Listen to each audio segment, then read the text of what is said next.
Meus queridos alunos, minhas queridas alunas, estamos de volta após breve intervalo. Falávamos sobre a atualização jurisprudencial. Citei a decisão lá do Supremo, tese inconstitucional da legítima defesa da honra. E temos mais uma decisão controversa, né, pessoal? A expedição de ofício de mandado de prisão em flagrante em face do deputado federal Daniel Silveira, em virtude da suposta prática de crimes políticos e crimes contra a honra. Colegas, o inquérito 4.781, exatamente no bojo dele, é onde essa prisão foi decretada. Esse inquérito aí, ele é o inquérito das fake news. E mais uma vez eu vou ter que remetê-los ao YouTube para vocês verem o seguinte. Senhores, lá atrás, salvo engano, em 2019, quando este inquérito foi instaurado, lá atrás nós já havíamos gravado um vídeo abordando todas as inconstitucionalidades desse inquérito das fake news. Charles vai exibir aí para vocês. Desce para a gente, Charles. Pode descer um pouquinho mais, pode descer. É esse vídeo aqui, ó. Aí, ó, inquérito 4.700, tá vendo, ó? 2 anos, ou seja, 2019, quando o inquérito foi instaurado, eu gravei esse vídeo. Por quê, pessoal? O inquérito por si só já é um absurdo. Ele foi instaurado de ofício pelo então presidente Dias Toffoli, ele designou o ministro Alexandre de Moraes como responsável sem que houvesse distribuição. Não havia na época relato de nenhuma autoridade dotada de foro. Por que então tramitação no Supremo? Quer dizer, são vários absurdos cometidos nesse inquérito. Outro que eu estou lembrando aqui é porque você perde, você até esquece. À época, foi feito um pedido pela então procuradora-geral, Raquel Dodge, de arquivamento desse inquérito, o que seria de observância obrigatória pelo Supremo, já que não há como se aplicar o 28. Se é o PGR que está pedindo, você vai mandar para quem? O ministro Alexandre de Moraes não apenas recusou esse pedido de arquivamento, como vem desde 2019, Charles, decretando medidas cautelares de ofício em seu bojo, que culminou com a prisão em flagrante do deputado federal Daniel Silveira. Essa decisão, pessoal, num primeiro momento, foi dada monocraticamente por quem? Pelo ministro Alexandre de Moraes. Detalhe, Charles, não apenas monocraticamente por ele, mas foi uma decisão dada de ofício, ou seja, ninguém o provocou, a polícia, o MP, ninguém. Ele foi lá e mandou prender em flagrante. Na sequência, né, pessoal, dada a repercussão disso aqui, o ministro Alexandre levou a questão à apreciação do pleno. E o que o pleno do Supremo entendeu? Pode, sem problema nenhum, tá tudo ok, tá tudo em casa. Vamos dar uma olhada, porque eu sintetizei para vocês, ó, o mandado de prisão em flagrante, repito, expedido de ofício pelo ministro, que havia publicado vídeo nas redes sociais, no qual, além de atacar o ministro Supremo, ameaças de ofensa, teria propagado a adoção de medidas antidemocráticas, instigado a adoção de medidas violentas contra seus membros, parará, parará.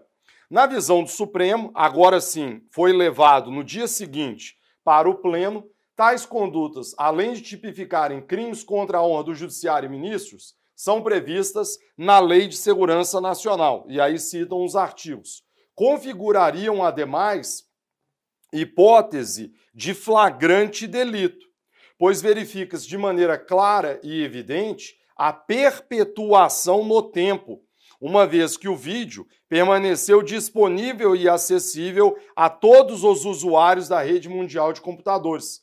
Ressaltou-se que as condutas atentariam contra a ordem constitucional e o Estado democrático, apresentando, portanto, todos os requisitos para que fosse decretada a prisão preventiva, tornando, consequentemente, essa prática insuscetível de fiança, nos termos do inciso 4º do artigo 324, a configurar, assim, a possibilidade constitucional de prisão em flagrante parlamentar pela prática de crime inafiançável. Enfim, concluiu-se que atentar contra a democracia e o Estado de Direito não configura exercício de função parlamentar a invocar a imunidade constitucional prevista no 53 caput da Constituição Federal. Charles, a decisão é esta. E qual é a nossa opinião como professores? Andou bem ou não andou bem o Supremo? Senhores, sinceramente, a gente elogiou a questão do feminicídio, da legítima defesa da honra. Mas aqui o Supremo andou muito mal. Aliás, nesse inquérito das fake news, inquérito do fim do mundo, tem vários apelidos que foram dados a ele, essa é uma decisão das mais absurdas já proferidas pelo Supremo Tribunal Federal. O Charles vai exibir para vocês o manual. Eu atualizei o livro, pessoal, nosso manual de processo penal. Aliás, é a primeira vez que eu lanço uma segunda edição no mesmo ano. E por quê? Não, aí, ó, tá aí, ó, 10ª edição. E, Charles, eu acrescentei um capítulo ao livro comentando essa prisão em flagrante do Daniel Silveira. Primeira observação importante, Charles. É importante, por mais difícil que seja, que você, que eu, que a gente tente abstrair discussões político-partidárias. Porque hoje, se você fala a decisão é errada, aí já fala assim, ele é um comunista, ele é um radical, ele é um bolsonário, ele é não sei quem. Cara, nós estamos falando de processo penal. Não venha contaminar a aula com esse discurso político, que aí vai prejudicar o nosso aprendizado. É importante, então, você abstrair essa discussão e analisar tecnicamente, primeiro, essa decisão dada pelo ministro Alexandre e depois a confirmação pelo Supremo. E aqui, pessoal, a gente coloca pelo menos 4 questionamentos quanto a essa decisão do Supremo, no caso Daniel Silveira. Primeiro questionamento, o vício de origem. Pessoal, existe um vício de origem gravíssimo no inquérito das fake news, que, aliás, foi objeto de análise naquele vídeo do YouTube, é comentado no manual, no capítulo de investigação preliminar. São vários absurdos. Repito, o inquérito foi instaurado de ofício. O ministro Alexandre de Moraes foi designado sem distribuição. À época, não havia ninguém dotado de foro investigado. Por que tramitar o inquérito no Supremo? E por que o pedido de arquivamento formulado pela então PGR não foi acatado? Como, aliás, diz a própria jurisprudência do Supremo. Letra B. Impossibilidade de decretação de medida cautelar de ofício pela autoridade judiciária, tá, pessoal? Geralmente os slides são preparados na madrugada, sempre passa algum errinho. Colegas, mas não é possível, né? O pacote anticrime, e desde 2011 já temos isso, Código de Processo Penal, artigo 282, parágrafos 2º e 4º. Os tribunais superiores vêm entendendo que nem mesmo numa audiência de custódia o juiz pode agir de ofício, decretando uma preventiva, decretando uma temporária.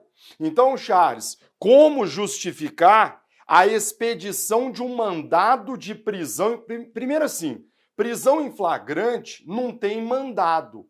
É uma das hipóteses de prisão em que a própria Constituição Federal dispensa a autorização judicial prévia. Então, quer dizer, já soa estranho você falar para mim em mandado de prisão em flagrante. Pior ainda, se você disser para mim que esse mandado foi expedido o quê? De ofício. Não pode. Depende do quê? De requerimento do colega policial, delegado, de requerimento do órgão ministerial. Como é que ele decretou de ofício? Não poderia. Viola o devido processo legal, viola a imparcialidade e assim por diante. Então, senhores, essa a segunda crítica que a gente coloca aí no manual sobre essa decisão. Mas não para por aí não, Charles. Inexistência de crime permanente capaz de autorizar o reconhecimento de flagrante delito. Colegas, percebam que na decisão do plenário, eu até assinalei em azul, o plenário disse que haveria flagrante delito. porque a conduta estaria sendo perpetuada no tempo, já que o vídeo permanece disponível na rede mundial de computadores. Mas espera aí, quando eu publico algo pelas redes sociais, pelo YouTube, pelo Facebook, pelo Instagram, a minha conduta pode ser considerada crime permanente? Um crime contra a honra, por exemplo? Se eu gravar um vídeo no YouTube dizendo, olha, o Charles é um ladrão, o Charles é um homicida, esse crime de injúria se transformaria aí num crime permanente? Senhores, com a devida vênia, mais uma vez, crime permanente, Charles, cuidado, vamos lembrar aqui Francisco de Assis Toledo, é aquele crime cuja consumação se prolonga no tempo. Mas, durante este período, o agente detém o poder de fazer cessar a execução do delito. Isso sim é crime permanente. Extorsão mediante sequestro, algumas modalidades de tráfico. Quer dizer, o delito não apenas se prolonga no tempo, mas durante todo esse período você tem a possibilidade de fazer cessar a execução do crime. Agora, quando eu publico um vídeo pelas redes sociais, isso é crime permanente? Então, raciocine comigo. Se daqui a 10 anos o vídeo ainda estiver disponível no meu canal do YouTube, eu estarei em flagrante delito daqui a 10 anos? Você vai poder me prender? Você vai poder entrar, por exemplo, na minha casa sem autorização judicial prévia, porque eu estaria em flagrante delito, já que o vídeo está disponibilizado no YouTube? É de um grau assim, é um absurdo tão grande que é até difícil de conceber que a Suprema Corte validou isso. Senhores, quando você publica um vídeo pelas redes sociais, o crime se consuma nesse exato momento. Ou seja, na hora que eu vou lá, me perdoe porque eu sou leigo, aqui quem é o maestro é o Charles, mas na hora que eu gravo um vídeo aqui no estúdio e o Charles aperta o play, sei lá, qual que é o botãozinho que ele aperta, que o vídeo sobe para a plataforma, é naquele momento que o crime teria o quê? Se consumado. Então não é um crime permanente, é um crime instantâneo de efeitos permanentes. Maravilha? Para a gente poder concluir, qual é a última crítica à decisão do Supremo? O Supremo disse que pelo fato de estar presente uma situação que autorizasse a prisão preventiva, o crime do parlamentar seria um crime inafiançável, à luz do 324. Porque, de fato, o 324, inciso 4, diz que não cabe fiança quando presentes os motivos que autorizam a preventiva. Agora, será que eu posso extrair do 324 os crimes inafiançáveis que, à luz da Constituição Federal, autorizariam a prisão em flagrante do parlamentar? Colegas, mais uma vez, com a devida vênia ao Supremo Tribunal Federal, laborou em equívoco. E em equívoco por quê? Ora, quando a Constituição Federal diz que parlamentares poderão ser presos em flagrante de crime inafiançável, na nossa humilde leitura, certamente a Constituição está se referindo àqueles crimes inafiançáveis rotulados como tal pela própria Constituição Federal. Crimes hediondos e equiparados, o racismo, a ação de grupos armados contra a ordem constitucional e o Estado democrático. Crimes inafiançáveis esses, pessoal, que estão previstos onde? Na própria Constituição Federal e que constam expressamente do artigo 323.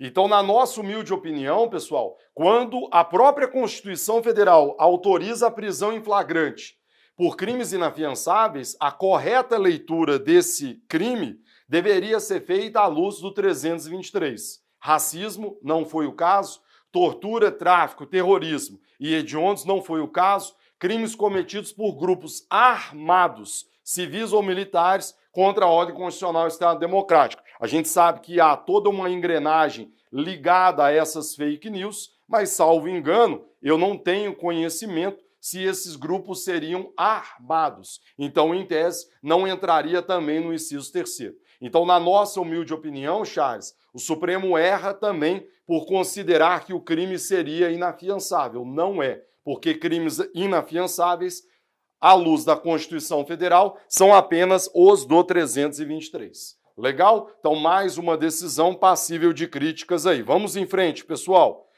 A gente avança. Desnecessidade do trânsito em julgado de sentença penal condenatória para reconhecimento de falta grave decorrente do cometimento de fato definido como crime doloso. Colegas, se você pegar a lei de execução penal, aqui mais uma atualização. Se você pegar a lei de execução penal, você vai ver que em alguns momentos ela prevê que a prática de fato previsto como crime doloso vai sujeitar você a alguns gravames.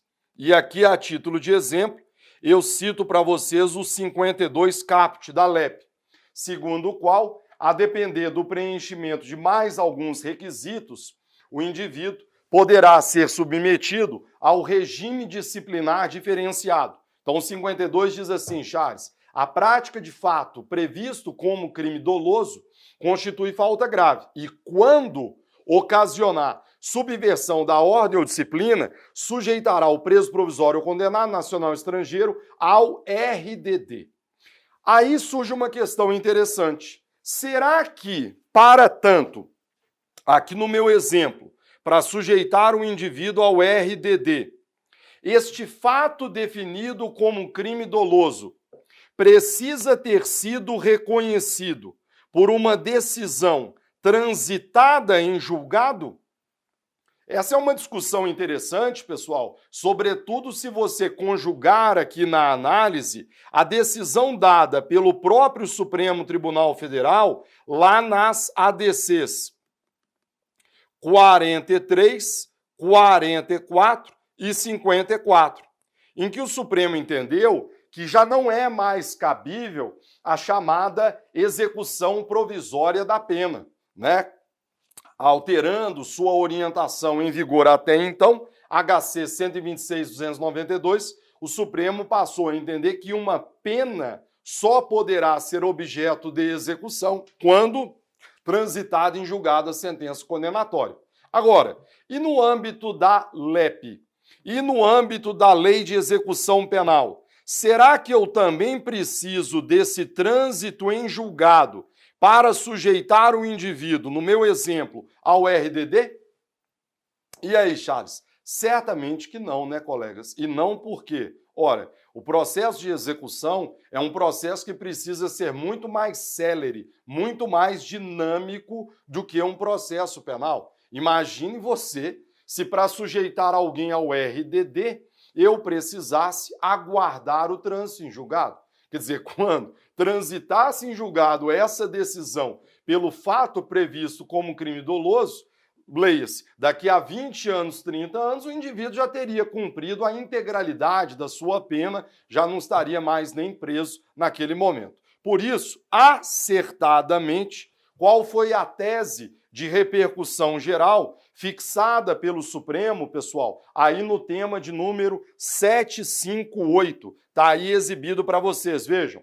O reconhecimento de falta grave, consistente na prática de fato definido como crime doloso no curso da execução penal, dispensa o trânsito em julgado da condenação, desde que a apuração do ilícito ocorra com observância do devido processo, contraditório e ampla defesa, podendo a instrução em sede executiva ser suprida por sentença criminal condenatória que verse sobre a materialidade, autoria e circunstâncias. Está aqui o número do paradigma, é o RE 776823. Maravilha, uma decisão do final do ano passado, que porém foi publicada esse ano, por isso aqui abordada com vocês. E essa tese, ora exibida, ela acaba vindo ao encontro de uma súmula anterior do STJ. Finalmente, STJ e Supremo concordaram em alguma coisa. Está aí na tela para vocês a súmula.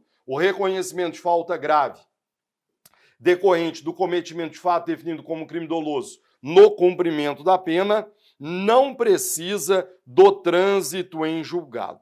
Súmula 526. Próxima decisão, colegas, está aí na tela. Possibilidade de conversão de ofício da prisão em flagrante e em preventiva. Charles, a gente sabe que lá no artigo 310 do CPP, você tem a chamada convalidação judicial da prisão em flagrante, que hoje é feita em sede de audiência de custódia, que nada mais é, colegas, do que o procedimento a ser observado pelo juiz quando lhe é apresentado alguém preso em flagrante. Leia-se, o juiz pode relaxar aquela prisão, o juiz pode converter em preventiva ou temporária, o juiz pode conceder liberdade provisória com ou sem fiança, cumulado ou não com as cautelares diversas da prisão. A discussão aqui é se o juiz entendesse por bem fazer a conversão em preventiva, que está lá no inciso 2º, fala na conversão em preventiva, né? A doutrina entende que essa conversão também poderia ser feita em prisão temporária. Será que esta conversão pode ser feita de ofício? Ou seja, não houve representação do delegado, não houve requerimento do MP. Pode ou não pode? Até pouco tempo ainda havia certa resistência. Havia, por exemplo, Charles, uma primeira corrente que dizia que esse inciso 2º seria uma norma especial. Então, como ele não vedava a atuação de ofício, o juiz poderia fazê-lo. Então, no âmbito do próprio STJ, havia entendimento segundo o qual, quando o indivíduo é preso em flagrante, ele é colocado à disposição do juiz, que aí, então, poderia fazer a conversão de ofício. Esta posição hoje, pessoal, está ultrapassada no âmbito do próprio STJ. E por quê? Porque a sua terceira sessão, que reúne as duas turmas criminais, a quinta e a sexta, se sentaram e disseram, pode ou não pode? Não pode. E aqui, Charles, parabéns para a terceira sessão. Porque, meu amigo, pau que bate em Chico, também bate em Francisco. A gente fala o básico, assim, de maneira simples, que é para o aluno entender. Charles, se eu não posso ter a minha prisão preventiva decretada de ofício quando estou em liberdade, 311 do CPP, o juiz não pode agir de ofício, seja durante a fase investigatória, seja durante a fase processual. Qual seria a diferença em relação àquele indivíduo que fora preso em flagrante? Nenhuma. Porque, ao fim e ao cabo, o que você vai ter é uma prisão preventiva. E nós já dissemos na aula de hoje que, à luz do 311 e do 282, parágrafo 2º e 4º, juiz não pode decretar medidas cautelares de ofício, seja na fase investigatória, seja na fase processual. E foi exatamente esta a conclusão firmada pelo STJ. Então, isso é importante, pessoal, porque a terceira sessão acabou consolidando seu entendimento nesse sentido. O julgado, aliás, está aí, inclusive, exibido na tela para vocês. Vejam, terceira sessão, RHC 131.263. A conversão da prisão em flagrante em preventivo, e isso vale também para a temporária, muito mais, no contexto da audiência de custódia, somente se legitima se e quando houver, por parte do MP ou do delegado ou do querelante, quando for o caso, pedido expresso e inequívoco dirigido ao juiz competente, pois não se presume a configuração dos pressupostos e fundamentos 312, que hão de ser adequado e motivadamente comprovados em cada situação ocorrente. Legal? Então, uma decisão importante, agora de fevereiro de 2021, porque, repito, foi dada pela terceira seção. Curiosamente, todavia, pessoal, depois dessa decisão dada pela terceira seção, há uma decisão posterior da quinta turma do STJ dizendo que, ainda que não haja requerimento prévio, uma manifestação posterior do MP teria o condão de validar esse vício. Quer dizer, é impressionante como que decidem uma coisa e depois acabam meio que voltando atrás. Mas a quinta turma, então, ela deveria seguir isso aqui e tem um julgado posterior dizendo que, no momento subsequente, se houver aí uma manifestação posterior do Ministério Público, isso aí validaria aquela prisão em flagrante. Essa decisão aí da quinta turma, pessoal, se vocês quiserem anotar, é o agravo regimental. Então, quinta turma é o agravo regimental no HC de número 650907, em que a quinta turma decidiu o seguinte: o vício da inobservância da formalidade de requerimento prévio para conversão em preventiva torna-se superado pelo posterior requerimento da autoridade policial ou manifestação ministerial. Então, uma decisão posterior, sinceramente, não concordo com ela, mas, obviamente, a título de atualização jurisprudencial, os senhores devem ter ciência, até porque é uma tese que agrada muito aos colegas aí do Ministério Público. Vamos em frente? Próximo. Item 2.5, pessoal, tá aí na tela para vocês. Desnecessidade ou necessidade, né, de representação como condição de prosseguibilidade para os processos criminais de estelionato que já estavam em andamento à época da vigência do pacote anticrime. Colegas, vamos lembrar que o pacote anticrime entrou em vigor no dia 23 de janeiro de 2020 e, como vocês bem sabem, está inclusive aí na tela, ele alterou o crime de estelionato, passando a exigir, pelo menos em regra, a representação. Está aí na tela para vocês o parágrafo 5º do artigo 171, incluído pela Lei 13.964. A grande discussão é, professor, mas e quanto aos processos que já estavam em andamento à época da vigência do pacote anticrime? Será que, mesmo em relação a eles, haverá necessidade da representação, só que como condição de prosseguibilidade, ou seja, uma condição superveniente da ação? Aí na tela, pessoal, vocês veem uma decisão da terceira seção do STJ, proferida no HC 610-201, onde o STJ, lembre-se que a terceira seção reúne a quinta e a sexta turmas, onde a terceira seção acabou consolidando o entendimento, em março de 2021, que a representação não poderia ser imposta como condição de prosseguibilidade para os processos que já estavam em andamento.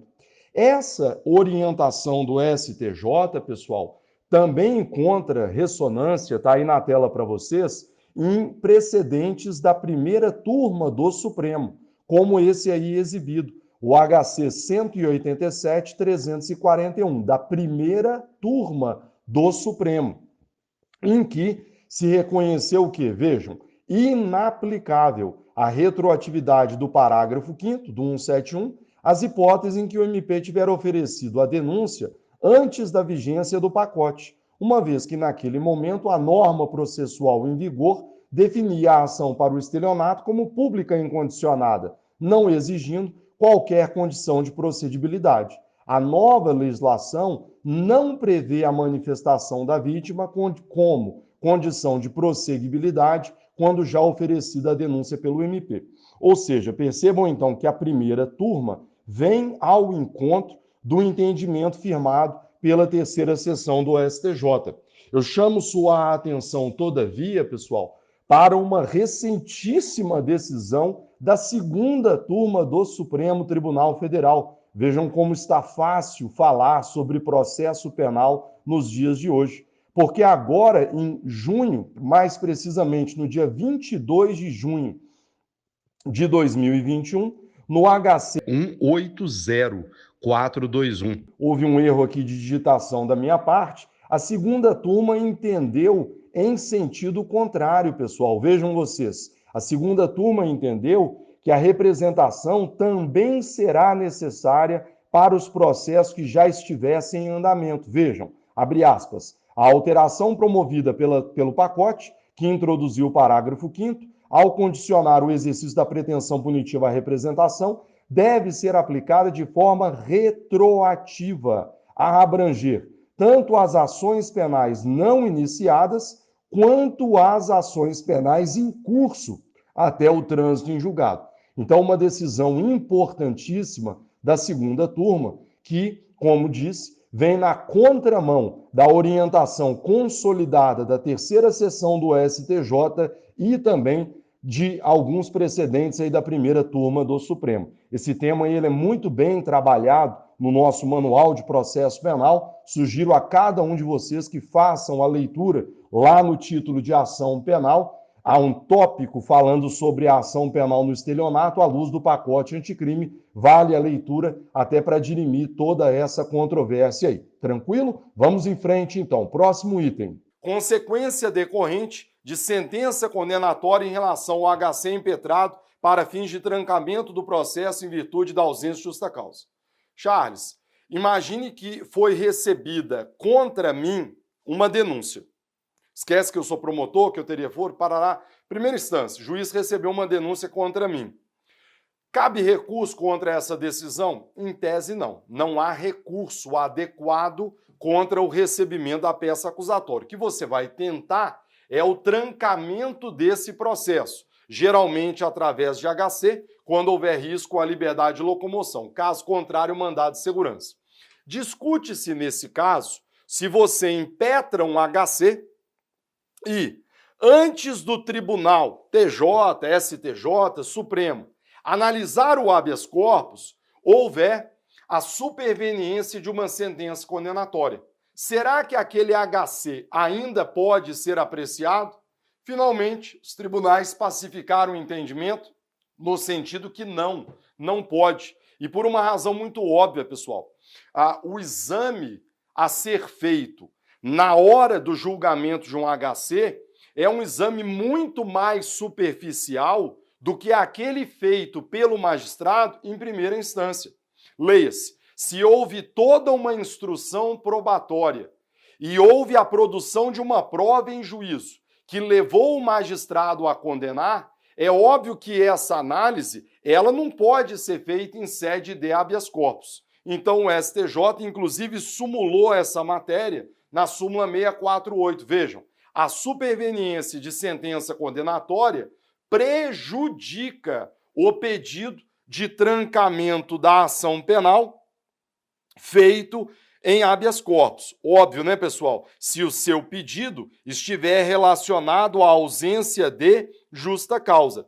Exatamente porque o standard probatório na apreciação do HC é 1, e é óbvio que se o juiz proferiu sentença condenatória contra você, o grau de convencimento dele é muito maior. Por isso que estaria prejudicado o seu habeas corpus.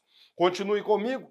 Desnecessidade do trânsito em julgado para pena restritiva de direitos. Hoje uma questão absolutamente tranquila. E por quê? Porque, como disse há pouco, ADCs 43, 44 e 54, o Supremo entende que eu preciso do trânsito em julgado para executar uma pena privativa de liberdade. Então é óbvio que esse raciocínio também é válido para as demais penas, como, por exemplo, a pena restritiva de direitos. E é nesse sentido que caminha a súmula de número 643 do STJ.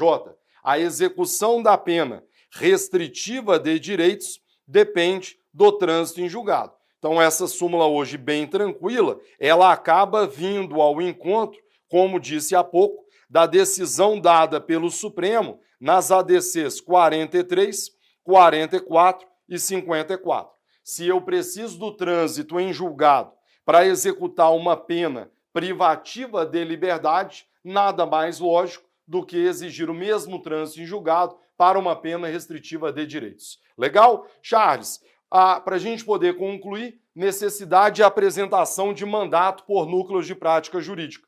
Essa aí é uma súmula, pessoal, 644 do STJ, que já foi objeto de gravação no YouTube. Se você mais uma vez for lá para o YouTube, você vai perceber que no meu caso, pessoal, são tantas atualizações que ao longo do próprio semestre eu já vou antecipando muitas delas. E eu gravei um vídeo para o YouTube, pode subir um pouquinho mais, Charles, tá? É mais recente, falando sobre essa súmula aí. Pode subir mais? Aí, segura um pouquinho.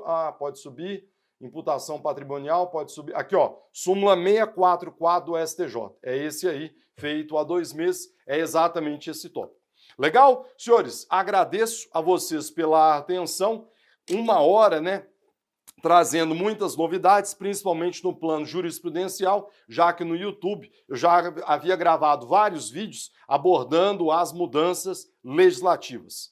2 observações finais. Primeiro, tudo que foi trabalhado em sala de aula, pessoal, já consta do nosso último lançamento, tá aqui, né, Charles, para essa câmera, que é o Manual de Jurisprudência Criminal. O livro, pessoal, ele traz comentários a todas as súmulas criminais, todas as decisões em sede de controle concentrado de constitucionalidade, então ADI, ADO, ADPF, ADC, decisões em sede de repercussão geral e recursos repetitivos no STJ. E dividido isso em 4 matérias: penal, processo penal, execução e legislação, e organizados por assunto. Dê uma olhada depois no sumário da editora Juspod, o livro ficou legal demais, já está atualizado, porque foi lançado aí no finalzinho de maio, com tudo isso que vocês viram na aula de hoje.